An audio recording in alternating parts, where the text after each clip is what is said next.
tayo. And adopting one is already a joy to most households. But having 11 different dogs?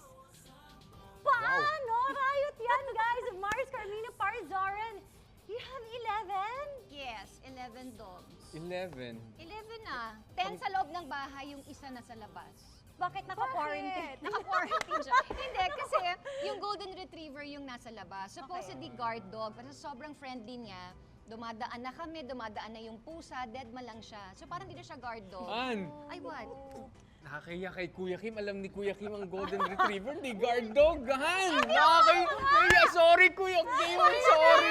Alam mo, Naiya ako. alam mo, Naiya ako. So, Kuya perfect Kim. talaga. Wait lang, let me explain. Gusto ko sana maging guard dog kasi nga malaki Malaki siya. siya.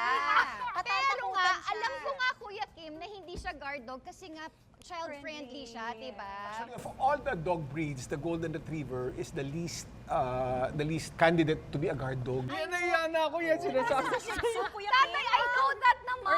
Kesa sa Shih Tzu. Pero Kasi buti na ang lang, Shih Tzu Mars. maingay pa Maingay. eh. Mali kasing sinabi kong guard dog. Malaki lang kasi siya, kaya nilabas ko siya. Yun na Ano yun. siya, pang-intimidate, Kaya ako siya- panakot na aso. Parang ganun ang gusto Slight, mong sabihin. oo. Tapos yung mga nasa loob, if you know. Ano ba mga breed Naku, doon? ako na lang sasagot. Ikaw O, na sige. lang. Kasi mga Bichon. barkada niya yun. Okay, Oo, so Bichon. Bichon, merong, Ayan. ayan na. Ayan. Tapos merong Maltese. Tapos meron akong Tika Pomeranian, Tika Poodle. So mostly toy dogs. Yes, Toy dogs and oo. lap dogs. Ah, So, kaya that's easy. linabas yung Golden Retriever Oo, kasi siya lang kasi yung pinakamalaki. out of Yun, all the okay, dogs. sorry, hindi guard dog. Siya lang yung pinakamalaki, kaya ako At siya saka hindi rin nilabas. siya bagay na makilaro dun sa mga mas maliliit na aso. Oo. Awkward siya dyan eh. Oo Yeah. nga.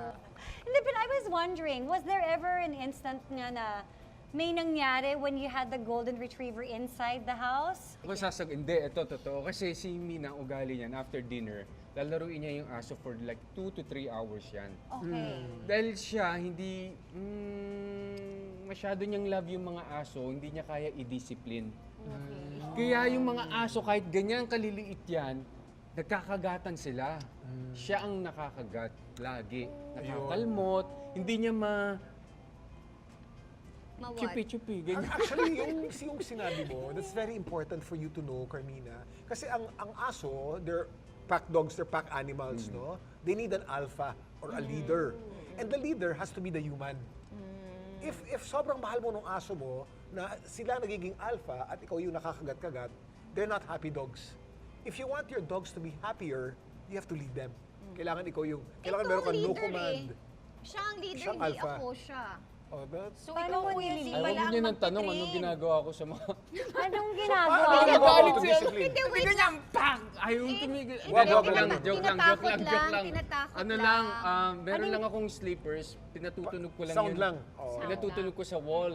Pak! Alam na nila yon. But, So sa I kanya never... takot. Okay, yung tanong ko naman, yung concern ko naman, Kuya Kim, at saka Mars, Amina, and Parzarn, paano ngayon yung Golden Retriever na nasa labas, parang wala bang ganong feeling na yung naiinggit siya, na wala siya sa loob ng bahay kasama yung iba? May favoritism ba silang nararamdaman?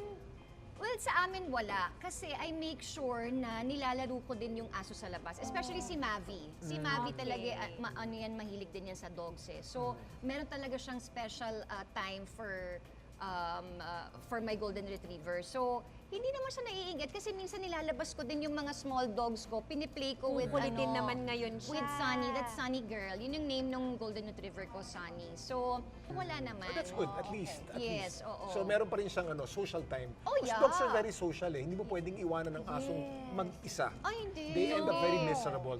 Ate Mina, paano dumami ng 11 yung dogs nyo? Nanganak na lang ba yun? Nadagdagan? Oo. Pero how did it grow? Parang Parang breed eh. ganun. Yeah, Yeah, nanganak. nanganak na lang ng Tapos you just decided to keep all the puppies? Well, nag-let go pa nga ako. Kasi nga, kung di ako nag-let go, baka naman mga 35 na yung mga Pero I'm doggies sure sad na namin. sad ka nung nag-let go. Super. Ayokong nakikita. Parang ayokong nakikita na. Kasi diba dapat 3 months pa lang. You have Ay, to kailangan 3 find a months new bago home mo na. i-let go. So, ang sabi nila, wag mo daw pangalanan para walang Hindi ka attachment. ma-attach. How do you manage the smell? Kasi may ano yan Ay, eh. super linis to death. So, Because of meron the breed, akong- no? Yung breed kasi hindi masyadong Oo, mabaho so, yan eh. may area sila doon na merong free-flowing yung hangin, lumalabas sila doon sa, basta meron silang space doon.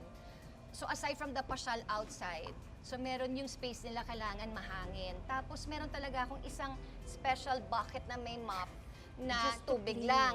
Yung isa naman, meron akong bucket ng doon map na may disinfectant at saka yung Magastos, Kuya Kim. Parang maraming nadagdagan ng mga Minuminuto anak. ganyan may dito.